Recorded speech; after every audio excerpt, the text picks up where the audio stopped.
Odkrivamo manj znane kotičke slovenskih občin, spoznavamo zanimive sogovornike, krajevno zgodovino, etnološko dediščino in naravne znamenitosti.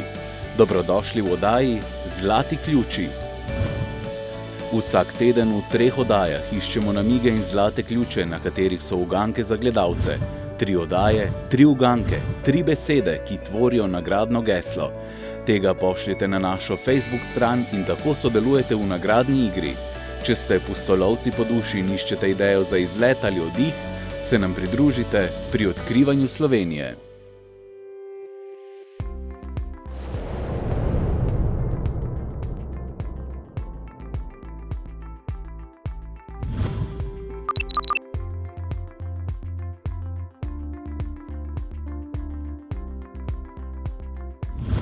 Pozdravljeni, jaz danes še vedno raziskujem Vipavsko dolino in naj vam povem, da so me včerajšnje športne aktivnosti dodobra zdelale. Nanoška planota ponuja veliko možnosti za rekreacijo. No, danes pa me čaka razvajanje, vsaj tako mi je moj ključ včeraj dal vedeti, dal pa mi je tudi namig slap, ki sem ga zaman iskala na reki Vipavi. To je sicer neka vasica, čudovita vasica in o njej sem si nekaj prebrala že na internetu, najbolje pa bo, da se tja kar odpravimo in si na lastne oči pogledamo, kaj se nam ponuja.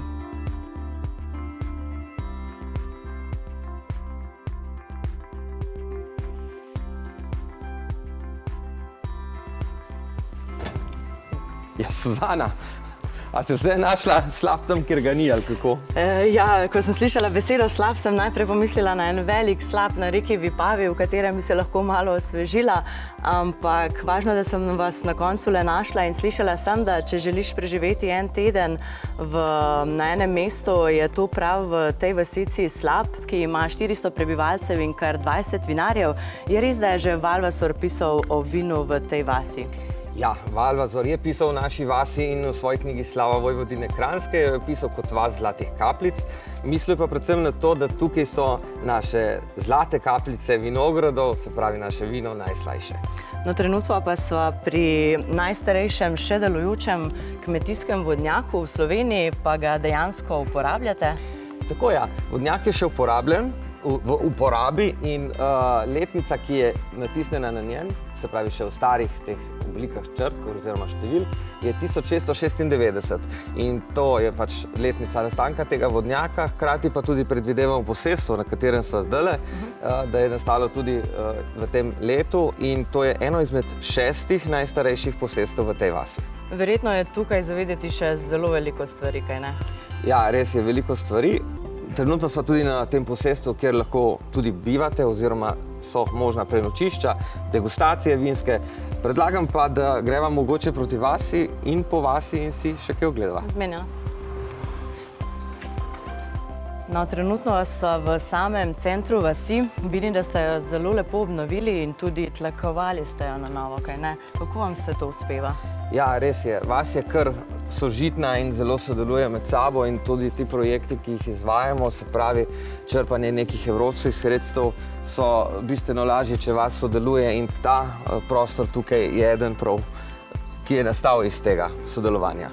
Kaj pa podzemni hoteli imate tudi tukaj? To mi je res fascinantno, nisem še slišala kaj takega. Kako to izgleda? Ja, pravzaprav ne gre čisto za hotel, gre za avtentično obnovljeno kmetijo na tem področju in seveda, ker je to vse pod zaščitenim območjem oziroma na takih kmetijah ne smeš graditi, je bila edina rešitev pravzaprav, da sobe, ki so bile potrebne tam, grejo podzemno. In tako je nastal podzemni hotel, seveda se ne samo dobro spi, ampak tam se tudi dobro je. No, Majerija je od tu oddaljena kak slab kilometer, do tja pa vodi neka zelo posebna pot, je res? Tako je. Majerija je s centrom vasi povezana z učno potjo o užitnih zeleh. Ob poti so ustrezne table, ki seveda razložijo, kaj tukaj raste in kaj od tega, kar raste, lahko tudi pojeste. Vaša vas je poznana tudi po zelo dobrih zabavah. Pred kakšnima 2 do 3 desetletji so tukaj nastopali najboljši pop izvajalci. Ja, res je. Slap je bila, kako bi rekel, plesišče sredi doline. Sem so hodili vsi, ki so radi imeli dobro zabavo, so se radi naplesali. Seveda to plesišče je z leti nekoliko zamrlo No in tako kot je tale trg, projekt evropskih sredstev, tako se zdaj tudi trudimo, da bi dobili dodatna sredstva, da bi obnovili tudi to plesišče in ga ponovno postavili s tisto slavo, ki ga je nekoč imelo. In seveda kakšno zabavo. No, trenutno tukaj ni nobenega koncerta, so pa 3 drugi veliki dogodki, ki se jih lahko udeležimo. Tako, čez leto organiziramo te 3 dogodke. Prvi bo zdaj v kratkem, sicer v avgustu, 27. avgusta, to bo Slap vino festival. To je druženje vinarjev in kulinaričnih ponudnikov cele Vipavske doline in se bo zgodilo prav na tem trgu. Potem okrog velike noči izvedemo pohod med vinogradi in slapovi. Namreč za vasjo imamo kar 7 slapov, ki mislim, da se jih je v spomladanskem času vredno ogledati. In imamo še zadnji ta dogodek, ki je neke vrste naše martinovanje. Vinarji, ki jih je v naši vasi sicer 20, 8 je takih aktivnih, je 20, 8 je pa takih, ki resnejše pristopajo na trg. In ti vinarji povabijo k sebi v klet. V kleti seveda ponudijo svoj pridelek in seveda tudi kaj dobrega za pojesti od naših domačih gospodinj. Super. Vaša vas ima 400 prebivalcev in kot ste prej omenili, kar 20 vinarjev. Kako je to mogoče? Se tukaj ukvarjate samo z vinom? In slišala sem tudi, da si med seboj celo pomagajo, kar ni ravno tipično za nas Slovence, kaj ne? Ja, mogoče smo taki mali vaški posebneži. Radi sodelujemo tudi z drugimi vasmi in vinarji so prav tisti, ki nam dajo nek zgled. Teh 8 večjih vinarjev res med seboj sodelujejo, tako da so se pred kratkim odločili celo to, da bojo vsi skupaj naredili eno vino, kar mislim, da bo res slovenska posebnost. No, trenutno pa sva pri baročni cerkvi, na katero je vaša vas verjetno zelo ponosna. Res je zelo ponosna. Cerkev sicer včasih ni bila tako baročna, kot je zdaj, ker so jo kasneje barokizirali, ampak predlagam, da si jo greva kar pogledati.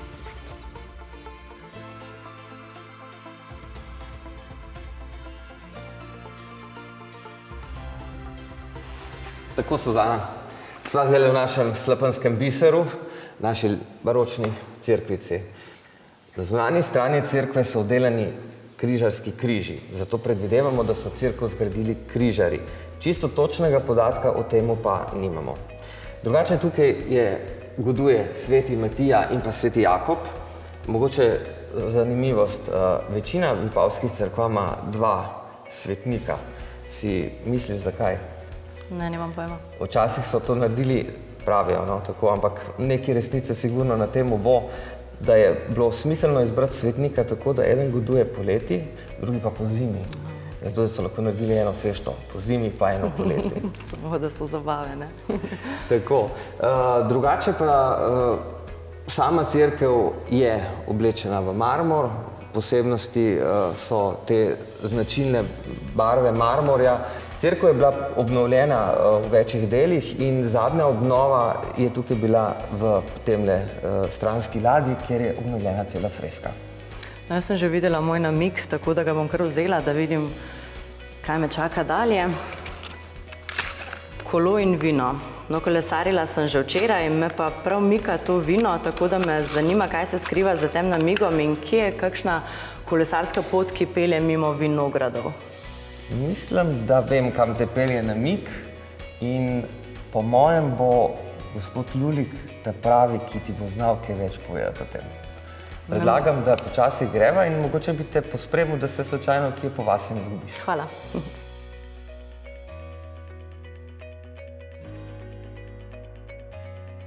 Tako, Suzana, tamle, ko bova šla mimo sosednje hiše, mimo vinarja, sicer Rondiča, ti pa moram povedati, da se pri njih nahaja še eden od 3 originalov ohranjene Vrtovčeve knjige Vinoreja.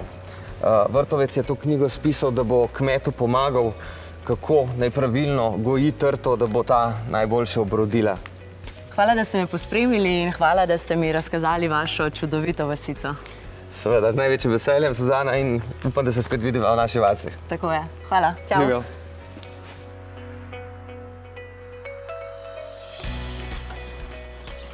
Živijo, mladi gospodič. Živijo. Mogoče veš, kje bi lahko našla gospoda Lulika? Ja, Kje pa? tam, Kje je tam? tam, Pri tistem traktorju mogoče. ja. Zmenjeno. Hvala ti za pomoč. Živijo. Ja, živijo. Gospoda Lulika iščem, se to mogoče vi? Evo, ta pravi naslov. Super. Pozdravljeni.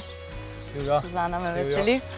Slišala sem, da pri vas organizirate kolesarjenje med vinogradi. Kako to izgleda? Izgleda zelo enostavno. V bistvu, kada pridejo turisti, malo jih poprašamo, kam bi šli, kaj si želijo, kako dolgo traso. In to je tu, nekako pod kolesa. Trasa se določi, se pravi, nekje 1 urco, 2 urce, 3 urce, 4 urce je že prav res maksimum in se odpravijo. To je to. No, jaz sem že včeraj tudi sama kolesarila in okolica me je res navdušila. Verjetno imate zato veliko gostov, ki se radi vračajo. Ja, gostje se vračajo tudi. Predvsem recimo Nemci, Nizozemci se zelo radi vračajo, ok, Slovenci normalno, ko je pač bližji. Tako da ja, se tudi že vračajo. No in kot ste prej omenili, se vsakemu gostu nekako njegovim željam posebej prilagodite se njegovim željam. Tako. In ponujate tudi možnost spremstva.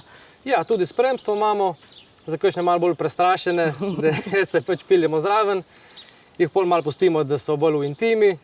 Dejansko prav res spremstvo jih zapeljemo do tistih najbolj lepih točk, do vinarjev, če sami ne vejo.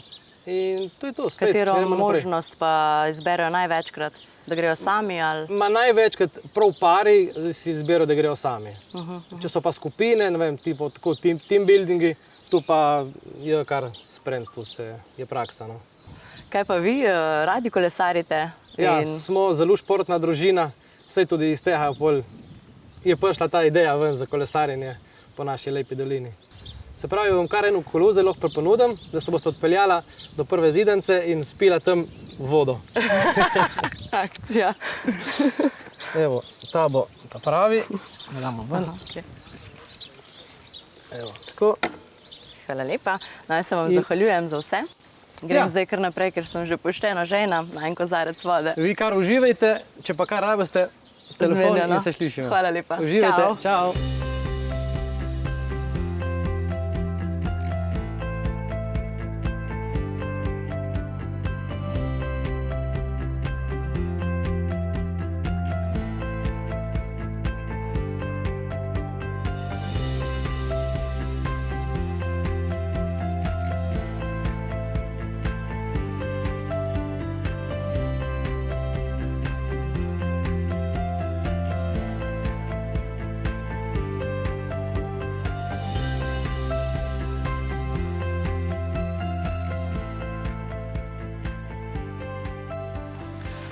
Živjo. Dober dan, Pozdravljeni. Jaz sem slišala, da imate na vašem koncu zelo veliko dobrih vinarjev in jaz sem že pošteno žena in vidim, da to ne bo kakšen problem, kaj ne? Ma prav ne vede, ne. Evo, prisedi. Hvala. Evo, tukaj sem malo češen ravno nabral. Ja, vidim, vsega imate, ful je lepo. Vi ste že 4. generacija vinarjev, torej ste praktično že od rojstva obkroženi z vinom in trto. Kaj je pri vas tako posebnega? Posebno. Posebnost, jaz mislim, da je res ta že v zibelko položena ljubezen do narave, seveda do trte in posledično tudi do vina. Tako da spoštovanje in razumevanje narave, to mislim, da je en ključen cilj. Torej vas ni noben prisilil, ampak ste si že od nekdaj želeli postati vinar. Tako. Kaj pa, kljub svoji mladosti ste osvojili že zelo veliko nagrad. Katere? Ja, prvo moram reči, da to ni le moje delo, ampak je delo celotne družine.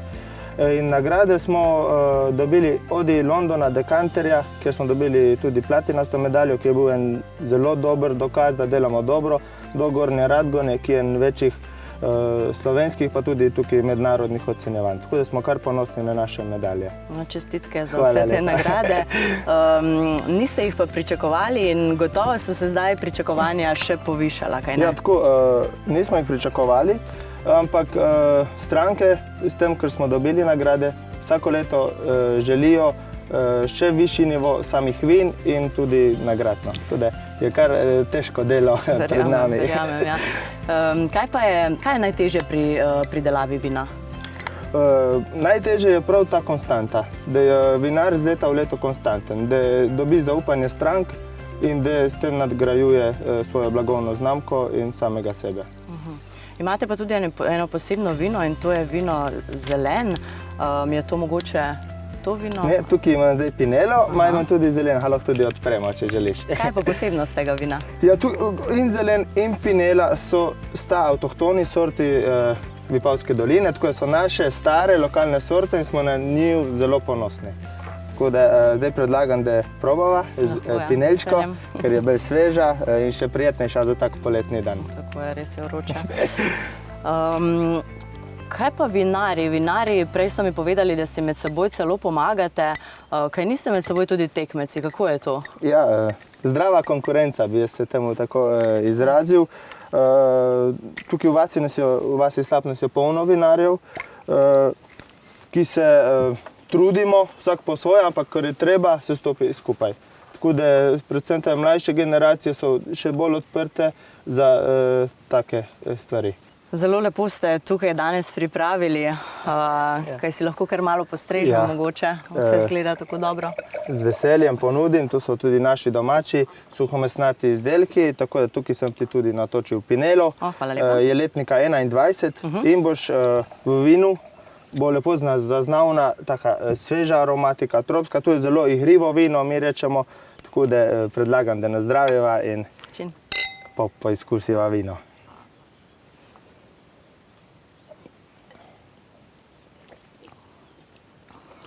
Res okusno.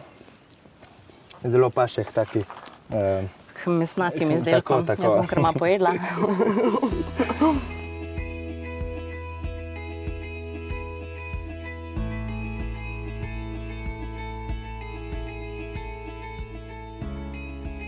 Je še kaj takega, kar bi mogoče izpostavili? Ja, ob tej priložnosti bi tebe in tudi vse gledalce povabil v Vipavsko dolino na Slap, da poizkusimo to našo rujno kapljico. Še bomo prišli. Hvala Jaz bom pa lepa. zdaj šla še malo po vinogradih, da si ogledam še malo te čudovite lepote. Zelo lepo. Hvala za vse. Malenkost.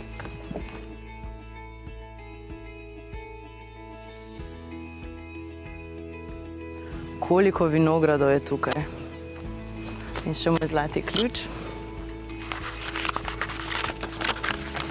Vipava je kraj izvirov, pa ne le izvirov reke Vipave. To je pravo bogastvo izvirov okusov, domačnosti, sprostitve, narave, preteklosti in doživeti.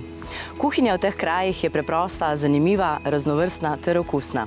Popotniku ponuja vse tisto, kar so na domači zemlji pridelale pridne roke Vipavcev.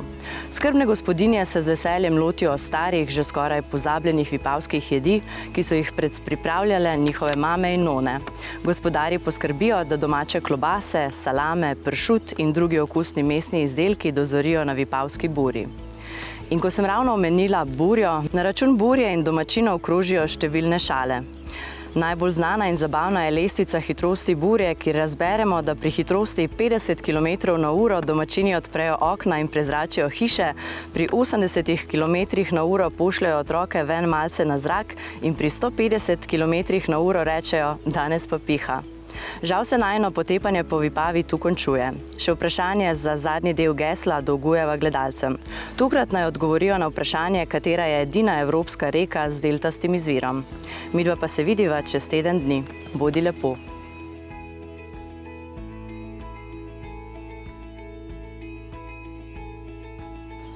Škoda, da sem našla že moj zadnji zlati ključ, saj se s tem moje odkrivanje Vipave na žalost končuje. Zagotovo se bom še vrnila zaradi pestre zgodovine, čudovite narave, dobre hrane in vina, predvsem pa prijaznih ljudi. Tukaj je tako prijetno, da niti burja ni moteča. Vi, drage gledalke in gledalci, pa ne pozabite sestaviti nagradnega gesla in ga poslati na našo Facebook stran ter se tako potegovati za nagrado. Se vidimo, bodite lepo do prihodnjič.